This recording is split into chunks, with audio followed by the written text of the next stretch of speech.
And welcome to episode 6 of Navigating You to Your Home Sweet Home. It's myself, Fletch, again, along with Big Eric. How you doing, Eric? I'm good. Great. Excellent. In fact, yeah. I'm Excellent. coming off a very, very busy weekend of showings and whatnot in the real estate department. These weeks just keep rolling by, don't they? Pretty soon I'm going to lose track of what episode we're on. So I won't do that. Maybe after episode 10, we won't call it an episode anymore because I can't count that high. Hey, I don't make that much money, but I know you can. You silly man. So welcome everyone. Welcome all real quick. We're on Facebook. We're on YouTube. So if you're watching us on Facebook, give us a like, give us a share, leave a comment, share it to your friends. Please leave us comments. We're all about homes here, buying and selling, and there's a little bit of DIY in this. There's just about anything. If you have a question, even if you're not sure if we can answer it, ask us, because we probably can and answer it or get the answer for you. We're all about homes here. YouTube, Fletch Entertainment Network. Subscribe and click the bell so you can get all notifications about everything that's going on here on the FET, as they call it. Nobody calls it that, said B. Anyway, Fletch Entertainment Network. That's right. So hopefully get some swag going sometimes. Everybody wears some Fletch Entertainment Network swag. It's going to be the FEN. Fin. There you go. There we go. Fin. So once again, here we are. We're talking with Eric Rolfe from NavX Realty. Let me get the little plug down there. I always forget about the banner. Oh, look Eric at Rolfe, Realtor.com. Right you can there, reach Eric right there. That's his website through NavX Realty's beautiful website. Thank you, Fletch. There's, I believe there's possibilities of leaving you messages or questions and stuff there, how to get a hold of you, all that kind of great stuff. Eric can be your top-notch realtor if you have the know-how to choose him, and that's what we're here for. You can't do better than Eric. So last week we were touching on a lot of first-time home buyer and your credit, credit scores. And, one of the first things you ask potential clients is, how's your credit look? And, how's your credit? Yeah. And a lot of times people are just like, I got a credit card right here. Yeah, exactly. But I have a lot of deer in the headlights when I ask that question because they're just oblivious to the idea. I spend everything with cash and right. I don't know. Cash only, man. I don't trust having a credit card, and so I've got 200% of Bitcoin, but anyway, crypto hasn't crept into any of this yet. But I did hear a football player wants his new contract in all crypto, so that's going to be interesting. Wow, Bitcoin. Really? Yeah, I think a guy for the Chiefs or somebody. So that's another show. So, anyways, that's for another show. Yeah. So Eric's got a lot of information. We're going to get right to it here in a little bit. He's got a really cool presentation that we're going to bring on a screen, and he's going to talk about it. And it's a lot of it is it's going to be, I believe I say it correctly, loan options. Is that how loan you options? Call it? You got it. So just as we follow up from last week's episode of how do I get started with this process? Well, you got to have the good credit, and obviously you got to have a good job. And the history of that good job that'll matter most to the bank or lender that you're talking to. And so once you've got that, you need options, right? So there's like 5 different loan options that you can look at if you qualify. I mean, it's obviously not everybody is in the military, and one of those options is military based. So that's something I wanted to bring up. So I developed a presentation for everybody to have some visual stimulation other than our, clean scalp looks that we got going on. So, my haystack. Yeah. Yes, you're sprouting a lot more from the sides than what I got down over here. Hair. Hair. What a problem. Yeah, so. We'll do a show on hair someday. Why not? It'd be a quick one. Hair, my long lost friend. Yes. So, Eric, your busy weekend. You showed what four different showings the whole weekend stuff. So 4 different clients, 12 different listings. Wow. And I was in the areas of Beaver Creek and Kettering and way out in South Central Ohio for one of my buyers. And I also went to Dayton, and let's see, did I hit any in New Carlisle? I did not. That was a previous weekend. So, but a lot of time in, and each one of these houses was decent. A couple of them were quick 5-minute turnarounds. This is disgusting. I can't imagine anybody would want to live here, because the floors were nasty. You could just tell the place was not cared for, and it would be a lot more money to invest to get living there, right? And so I advised my client, hey, I think this one's probably overpriced by $30,000. The market kind of needs to let it sit a bit before that seller recognizes that, and they'll drop the price. When they get nobody pounding the door on the first 24 hours, you've done something wrong. And sure. So worth a mention, one of the listings that we looked at did the opposite. It was a beautiful home in Beaver Creek. They underpriced it. They had, at the end of the charade of 20 offers, as I understood from the process, they had a $40,000 increase from list price to offer price. Now, the only reason I know that is because there was a price adjustment on the listing, and typically agents do that to fool appraisals because they don't want to see something that is so far and wide beyond what they originally listed it for. And so, this is the effort, and I'm guilty. I've done it too, because I've had to make an adjustment. But, in all fairness, if an appraiser is doing his job, he's looking at the history of the listing, and he can see for himself that, it was originally listed for a lot less.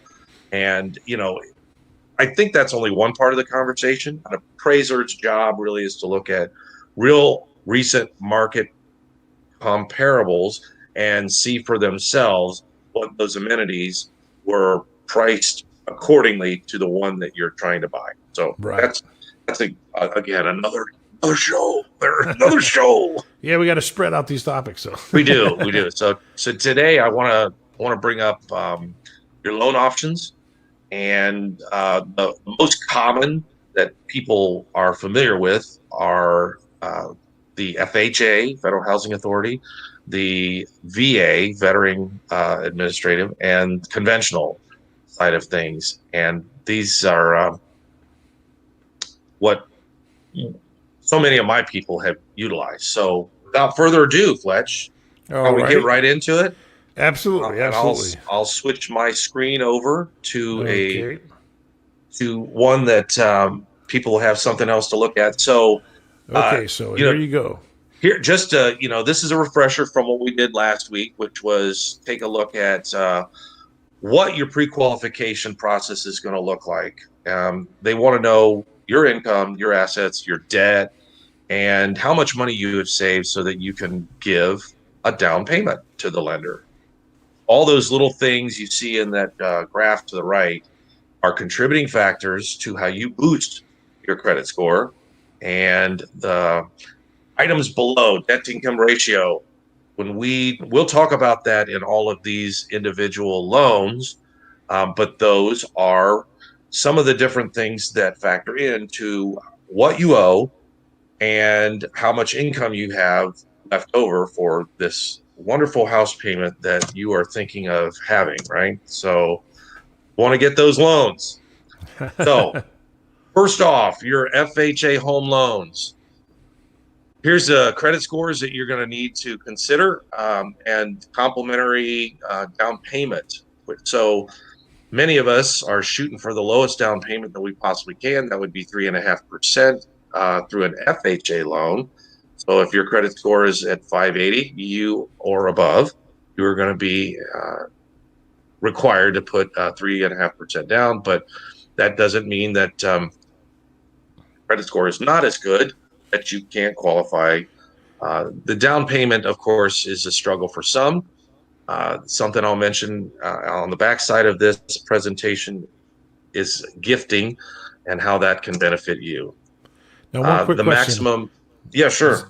FHA, is that strictly first-time home buyer? It is not. Okay, I think that's a misconception. At least it was with me. It is. It is a misconception. FHA Of course, if you own a home, FHA, you have to live in it for 1 year, I believe, and 1 day before applying for a new FHA loan. So, good question. Okay. Very good question. So, here's some of the guidelines that FHA requires you to have. You got to have the 2 years of stable employment and income history. You have to have this as your primary residence. But interesting enough, Fletch, on that same note that you just mentioned, you may turn around and rent said property and go buy another one FHA. So I have had a neighbor across the street do that very thing. We were neighbors longer than a year, but when I had discussed with her the strategy which got her into the home, she says, "Oh yeah, this is my 10th home in the process." So she's using it to its maximum benefit, which is I'm buying a property, I'm renovating it in a way that is going to be appealing to a renter, and I'm turning around and finding a renter, putting them in the property so that they're going to basically pay my mortgage so that I can go buy the next one. And the cycle rinse and repeat, rinse and repeat. So, it's a great way for somebody to make money if they are that kind of individual that doesn't need to stay in one area permanently or for an extended period of time. So as you can see, there's some stipulations. If you happen to have a foreclosure or bankruptcy, you're going to not qualify until 2 years. And they don't add the full percentage of your student loan debt. As you can see, only 1% of your student loan debt is going to be added to your debt to income ratio, which is stupendous because you think about anybody coming out of college these days, they're likely to have anywhere from, 40,000 to 100,000 plus in student loan debt, depending on the type of degree they had. So and where they went to school. Right. And that helps them obtain home ownership. All of them come with this mortgage insurance premium because they're not putting 20% down from the get-go. And that is either a 5% of loan or 1% of loan that will be tacked on to your monthly mortgage. Okay. So the Federal Housing Agency has some limits. Now, I know all of you are probably trying their best to stay, under $356,000 when it comes to buying. But in high cost areas, you can see you can borrow as much as $822,000. Wow. Yeah, kind of crazy. But my niece shared with me, I don't think I shared this story last week, and if I did, I'm apologizing now, but she bought her first home that was about $200,000 in the Seattle area. Of course, she moved twice since then, but she said that same house was selling for $978,000 today, and that time span was only 25 years. Wow. Actually, yeah, that sounds about right because their kid's about that age. And you can just imagine if you're trying to live on the coast, but you're going to need the purchasing power of the FHA behind you because your salt box of a house, it's going to cost you an arm and a leg and a head and your next 10 years of income. So anyway, there's that. So moving on to VA home loans. So these are so attractive to veterans, active military, or spouses of veterans. Their veteran happened to pass. There's no money down requirement. They do have very competitive interest rates. In fact, I've seen many occasions where they are a quarter or a half percentage point lower than what the going rate is. And the beauty, we just talked about that PIM, that private insurance premium.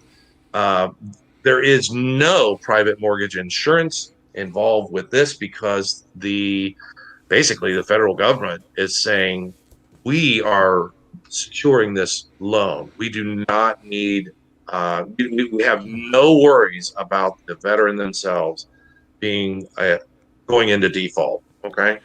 Now, So is there an approval type of thing? Like, yeah, in other words, there is right if there. you, oh, there you go. Excellent. You have to fill out a certificate of eligibility. Okay, so this is a standard form that all veterans, or again, the people that want to apply for a veteran home loan, have to fill out with, or I'm sorry, they have to have it supplied to them from the government, right? So they're going to get this from the Department of Veteran Affairs, and it's going to list their name, their social security number, and from there, it's going to be issued by such and such on such and such date. Okay.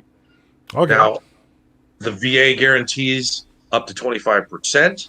And that is one of the biggest reasons why they don't have to have money down and they don't have to have PMI.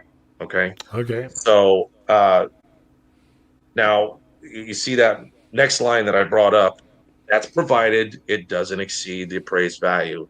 And in this crazy buyer or seller's market that we're in right now, we are seeing people offer more than the list price, which Right. is a delicate arena to be involved with, because if you go beyond the appraised price, well, then you're going to have to bring cash to the table to keep this deal intact. Otherwise, it will just fall out. So the back end debt to income ratio of 41% or more in certain circumstances is available. So that's, they literally look at your gross income and all of the debt that you are holding. That could be a car payment, that could be a student loan, as we mentioned previously, that could be other things. They're wanting to see if you've got a tremendous amount of credit card balance. Well, that's debt that you need to eliminate, even if it is unsecured debt, it's still debt. So banks want to make sure that you are going to be able to financially afford this thing going forward. So there are limits on closing costs. I believe that is, let's see, 6% may be asked in concessions by the buyer for the seller to pay. Now, it's not really a conversation starter in today's market, because in today's market, you have to be so aggressive with your offer that you don't want to ask for closing costs from the seller, because Fletch, all that does is reduce the overall gain that the seller is going to take home at the end of the day. That makes sense? Yep. So, yep. But in a balanced market or a buyer's market, there are many situations that are suitable for the buyer to ask the seller to pay for their closing costs. And again, there's a limited amount that they can pay, but that usually is generous enough to not only afford closing costs, but also supplement the prepaids necessary for building your escrow account. So, right. There is no penalty for early payoff if you happen to fall into a lot of money with a, somebody Game show appearance. Game show appearance, right?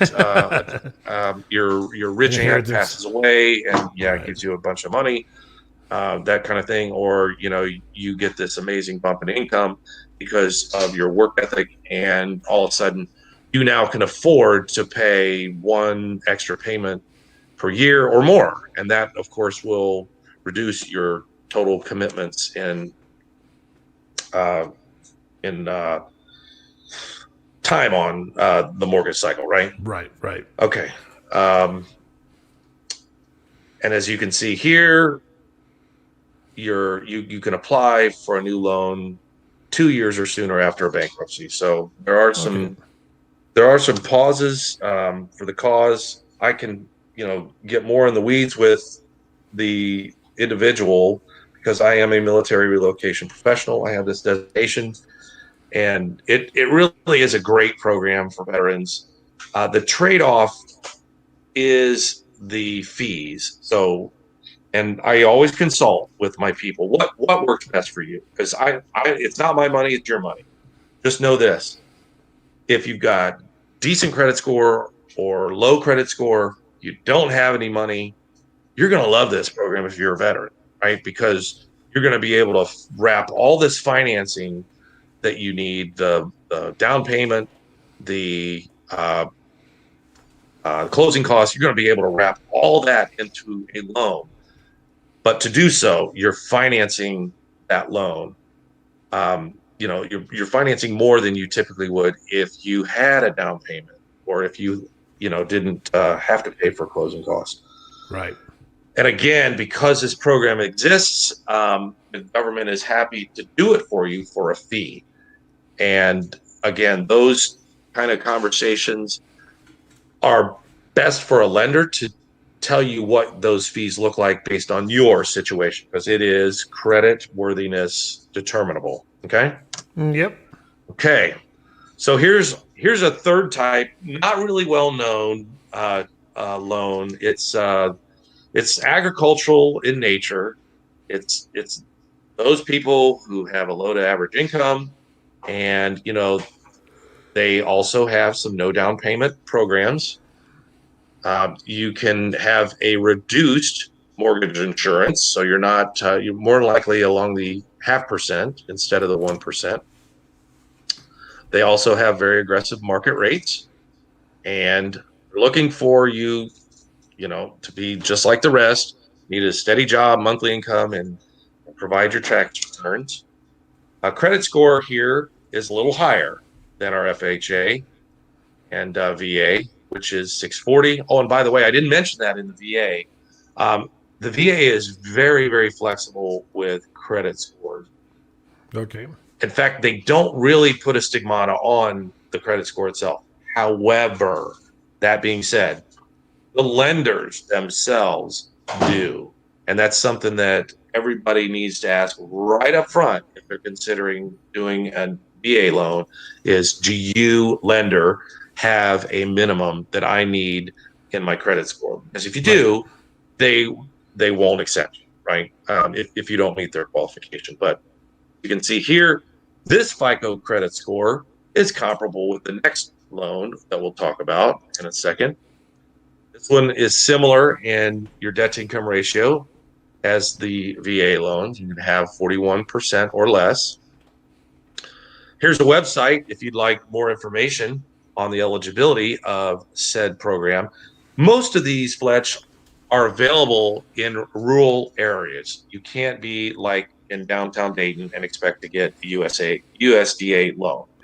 It's not going to happen. So it's not necessarily that you're buying a farm, No. and doing any farming, but you're in a more of a rural area, low Correct. income area. Okay. You literally have to visit this website to see which areas are eligible. They highlight them in a map format. Like, so Okay. you put in a certain address and you will see for yourself whether or not that highlighted area is going to work. Okay. So this one is a great program for first-time home buyers, anybody really. But I put everything all in one, so you could. There's a lot of information here to absorb, but the idea here is that you're going to get a break. It's a conventional product, conventional loan. Okay. Notice 3 lines down at the center, 3% down payment. That, Right. besides the VA, is the lowest that there is on the market. So if you want to buy a $100,000 house, you need to come up with $3,000 for your down payment.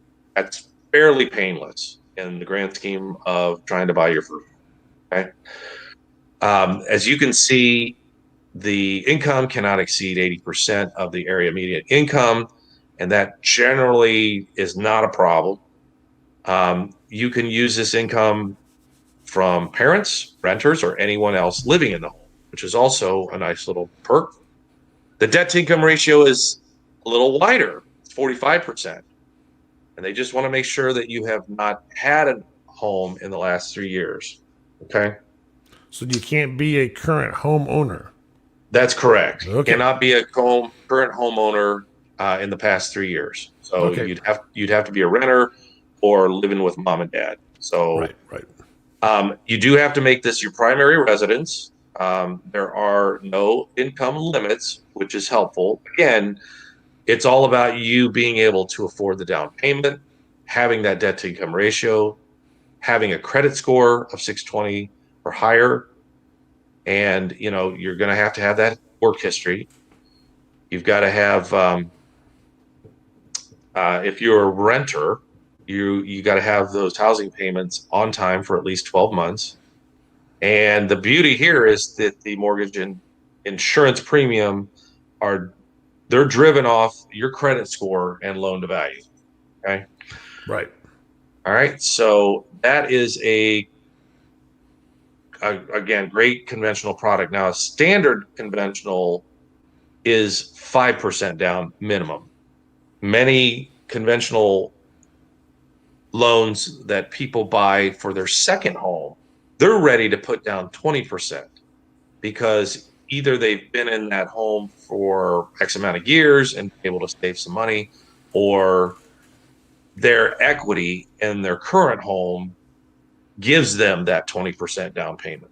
Right. So that's works to the favor of the homeowner because, hey, I'm putting more equity into my new home, right? Because I'm just moving it from one place to the other, and then I'm also not going to be charged the PMI, the private mortgage insurance.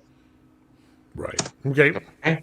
So there are your 4 out of, well, the 5th was the just conventional 5. The other was home ready. Your 5 different type of loan program. So I hope that was educational, and there's more to it, obviously. And the best way to get answers, of course, is ask questions. Exactly. So, We love questions here. Love questions. So Thought I'd show this little here.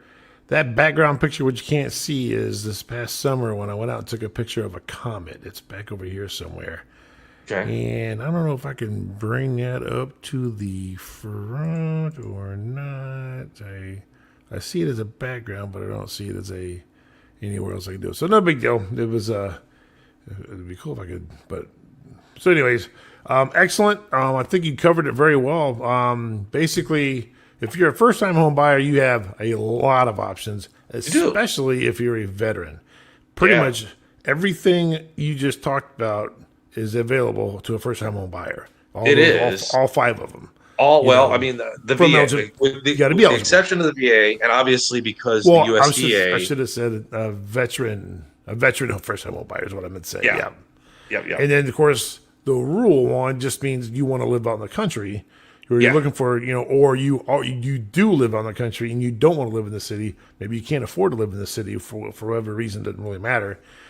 So the eligibility requirements are pulled back a little bit, in certain ways to allow you to be able to, they incentivize to try to help as many people as they can get into homes wherever you are, which is great, but hopefully, the people take it seriously and, make wise decisions with their money. It's a conversation. Home ownership is a life-changing event. If you ever are going to move, you use that house and the equity in it to go towards another house. If you stay in that one home for 30 plus something years, it's probably paid off by then, and then you have that to sell and use that as part of your retirement and everything else you got going on. It's an excellent investment opportunity. Even when things have gotten really bad in our own lifetimes, the housing market still survives in some manner of fashion, even when hits are taken. Like in 2008, a lot of people took some property hits. They still are we having an issue here? Well, I need to pull the camera to your face for just a second. I'll just do it right here. Step away for just a second. So no problem. I'm going solo. So Eric stepped away a little bit, but my point was saying that I didn't want to own a home myself until I was going to be married, because I just didn't want to live by myself and have to do all the work that it takes to upkeep a home physically. There's a shoveling and mowing and all that, and some people are fantastic at that. I'm not one of those green thumb type people. We don't have flowers and stuff like that, So Eric's back. We'll get it back here on the screen for a double. I feel so lonely. So I'll just, but basically, it's like I didn't want to own a home until I got married. So that's why I didn't own a home until I was almost 40. Right. So actually, I was 40. I was 38 when I got married. So, but if you're the type of person that can do it, I love, Joe Brady lived in a home pretty early, and he was single, Right. And his place is immaculate because he's just like his dad, which is a good, that is a compliment. We actually all know, live here. I always say, do you actually live here, or are we selling the place? Right, exactly. Yeah. I found the perfect Facebook post for him too. Like we all know somebody that happens to live like this, and you see the house, and it literally looks like it's ready to be shown. For other buyers to buy it, and and move in. Right? Yeah, it's just like, do you really live this way? Like, where's your stuff? Where's the evidence that looks like you actually live? If somebody called Joey today and said, you got to move in 2 days, he'd be like, all right, no problem. And I'd be like, I got a burn pit in the backyard where I'm going to burn so much junk, that I ain't moving. I just had a joke with somebody on Facebook where I said, I dare for anybody to break into my house and make it through either of my kids' bedrooms and be able to live to tell about it. The floor is so, you're like, ow, Legos, ow, yeah. That's my, what do you call a security system is the kids' floor, Somebody comes in, we're just going in one of the kids' rooms. We'll be totally safe. So there you go. So anyways, yeah. So Eric and I can get a little nuts. So we didn't have a huge pregame talking session here, so that's why we're using our time online to have a little fun here. But in all seriousness, it's a big decision, but it's a great decision to make. You don't have to do it. There's so many people that live. I used to work downtown Cincinnati. There's so many people that live down there, and sometimes they even buy down there. Buying in the city is nuts expensive. Not bad. Right. Expensive, It's expensive. That's right. Very little green. I personally, it's just me. I wouldn't want to raise a family in a city. That's just how I am. We were born and raised in the suburbs. I love having a yard. Right. I love having a fenced yard for a pet. That's one of the, and listen, I have countless buyers who they're telling me right from the get-go, we have a dog, we need a yard, a fenced yard. So that's like prerequisite. Right alongside with the 2-car garage, the 3 bedrooms, it's like non-negotiable. Like you can't. I mean, in some cases, I've been able to bring them to property where it could be fenced, right? Because we have an area that is workable. But listen, that's an expense, and in some cases, it's a turnoff to the buyer if they have to consider adding that to it. But others, it's not. Like I have sold property to people that put in their own fence after the fact because it had to complement their dog, and what was there, Fletch, was a 3-foot fence, and I'm speaking of Paul Noonan. There was a 3-foot fence there, and he has dogs that would have easily launched themselves beyond. So yeah, exactly. So they had to put in a 6-foot privacy fence. There's like myself. I wouldn't want to have to put in a fence. I mean, now if they gave me the money that had somebody paid to do it, that's fine. Me personally, I helped Ronnie put a fence in Bauer. I think you were there that weekend. That's the last time I put in a fence. Really? If it wasn't for Stephanie, digging the holes, we would have never got that fence in there. Shrews, So, anyways, she was the holder, But yes, I do. Yeah, there you go.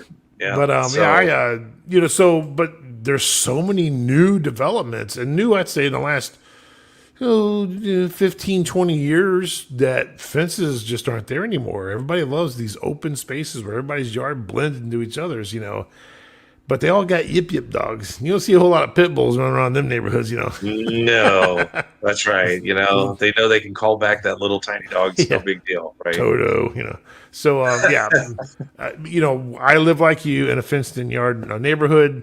and we have a dog. We didn't move in with a dog, but we got a dog about a year ago. And Yeah. I was born and raised in a fenced-in neighborhood.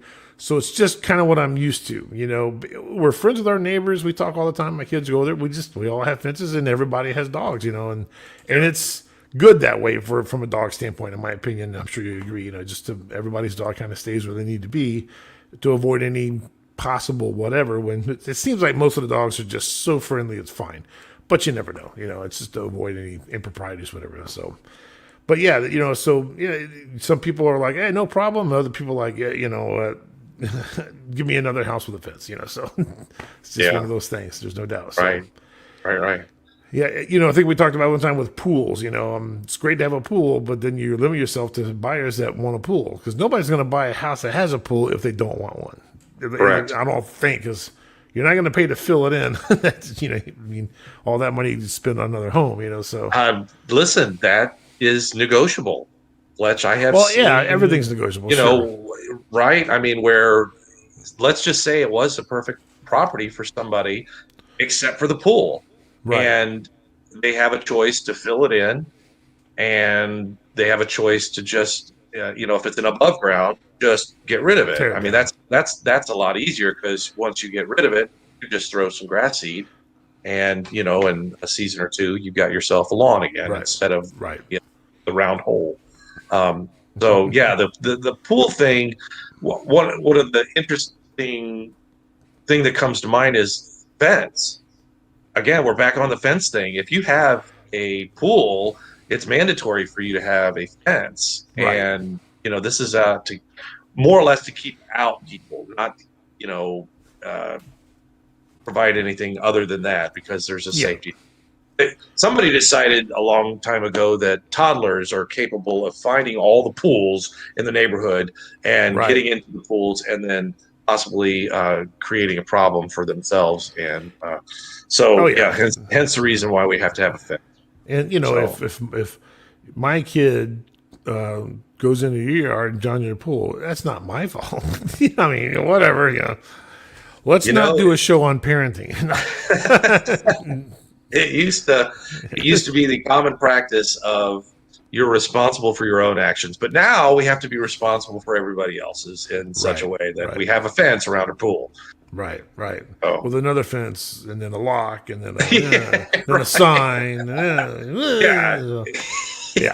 Never stops. Little plug. Vote for the beard for governor. Okay.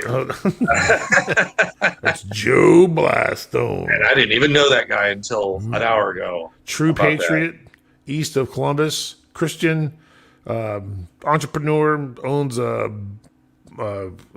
cattle ranch, and he has, you know, meat you can buy, and he has restaurants, and you know it's incredible. So he sounds like he's going to run against our current Mike DeWine.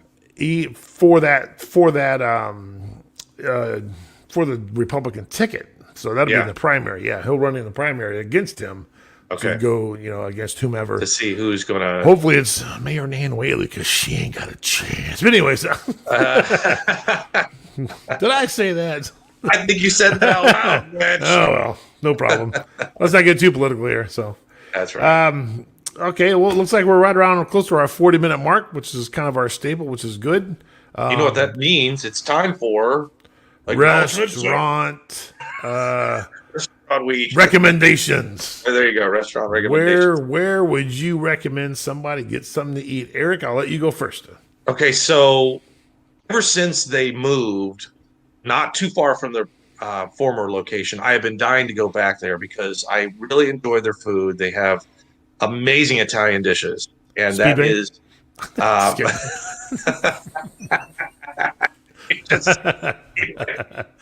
Roller items at Speedway. They moved that gas station. It's really been killing me. I'm kidding. So go ahead. Dying over here. G's, Geez, G's.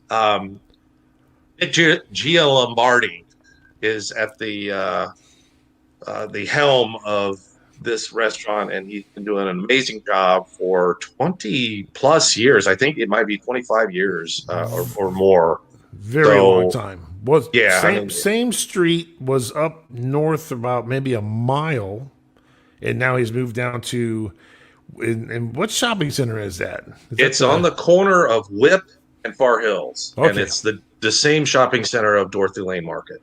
So Oh, he's right on yes. the corner. He's visibly it's the perfect location for that area to get a lot of attention. And every time, I'm not kidding, every time I'm passing it nowadays, the parking lot is completely full. So that just, is another affirmation to their success that, Yes. moving over just a little bit helped them grow because they needed to. Their former restaurant space was not working, and this one is taken off, Yeah, even amongst all of the restrictions. yeah, I concur.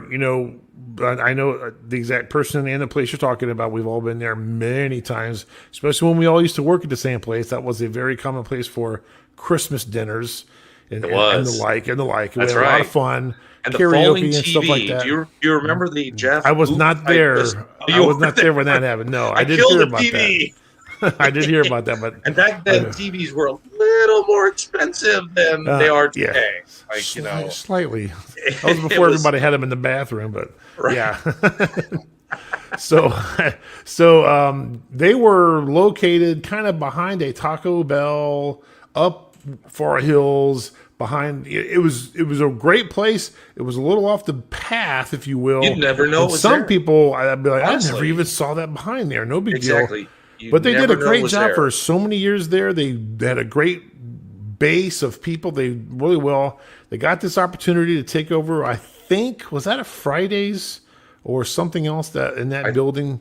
I think it was a Fridays. A lot of those things closed, and Nick Yeah. jumped on it. And you are absolutely right. From what I've seen, and I've been there one time since they've moved. Their crowds had to have gone up 2 or 3-fold. It's a bigger place, and it's right there on the corner of, America and everything else. I mean, Whip and Far Hills. You can get there so easily from 675, from Centerville, from Kettering, from Oakwood, from. It's amazing. So, and their food is not deteriorated one bit. Thank God. It's excellent stuff. Great place to eat. A lot of TVs, a casual dining place for sports as well as just family stuff. Can't say enough really, really good things about G's. When I went there, me and Mark ate way too much pizza, wings. We were there for a whole football game, so we ate like 3 times. I So- think I've committed to making it my next date night out with my wife. I want There to you go go. back to G. There you We're go. going to take, There- honey, if you're listening, we're going to G's. There you go. There you go. My recommendation this week, I am going to go retro, big time, throwback. Seriously, this place I believe you've heard of. Route 4 going into New Carlisle. As soon as you pass Meadowview Growers and you hit that New Carlisle sign in the tree line, just as the road's taking a left, it's Oh, right to your there to the left. left. What a dog. What a dog. And Yes. this is an original place that's been there since way back in the throwback days of the 50s and the roller skates and the drive ups and all that. And they reopened, I think it's been 5 or 6 years now, and it's fantastic. I saw them one time. I'm like, I want to take the family there. We've been going there every year since, multiple times a year, because they're closed during the off season. They're making their own root beer there. They're making their own Coney sauce. They have a Rebel sauce. They have a Rebel burger, which is a sausage patty and a hamburger patty. They got pretzel buns there. By far the best onion rings I've ever had, and I really mean that wholeheartedly. I believe they you got- on that one because the last time I was there, Fletch, I had their onion rings and they were fantastic. Unbelievable. Fantastic. Frosty And I was there. mug root beers. I was there within the last month because I traveled go. through New Carlisle a lot. You know, And you can spend a decent amount of money there. You can spend very little money there and still have great. It just depends on what you want. Like I said, foot-long conies, regular-sized conies, Yep. all the sides, burgers, grilled chicken sandwiches. And here's a tip. If you like conies and you like grilled hot dogs like at home, tell them you want your coney grilled and they'll grill it. That's something you're not going to get at Skyline or Anywhere. or Right. Gold Star. Grilled Yeah. hot dog coney. So good stuff. So Water Dog, they got Frosty Mug root beers they'll bring to you at your car.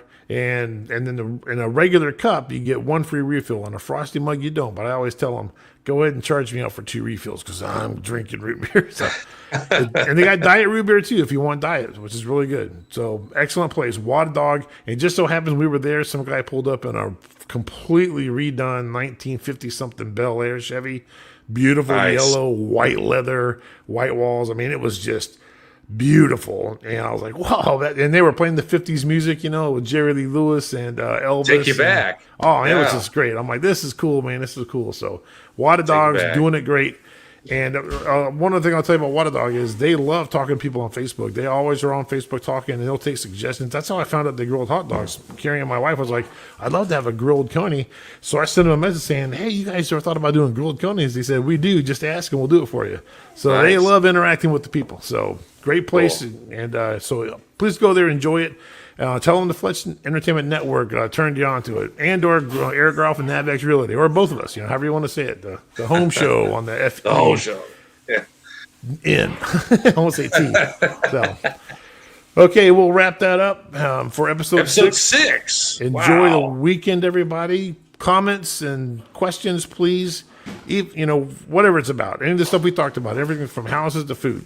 Nothing political. So, you're right. Good call. Yeah, exactly. We're these kind of things, we're just making fun. I mean, he's a cool guy, I'm sure. But we're just joking around. So we're gonna wrap it up. Oh, yeah, bring that over here. I want to show you this, the remnants of my pancake from Sis's restaurant. Wow, that looks good. And I ate a lot of it. That smells good. Okay. We'll see you next week. Don't forget Facebook, like and share, and tell everybody. YouTube, subscribe and click the bell. Get all the notifications you can. Enjoy the music on the way out. We will see you next week. Until then, have a great time.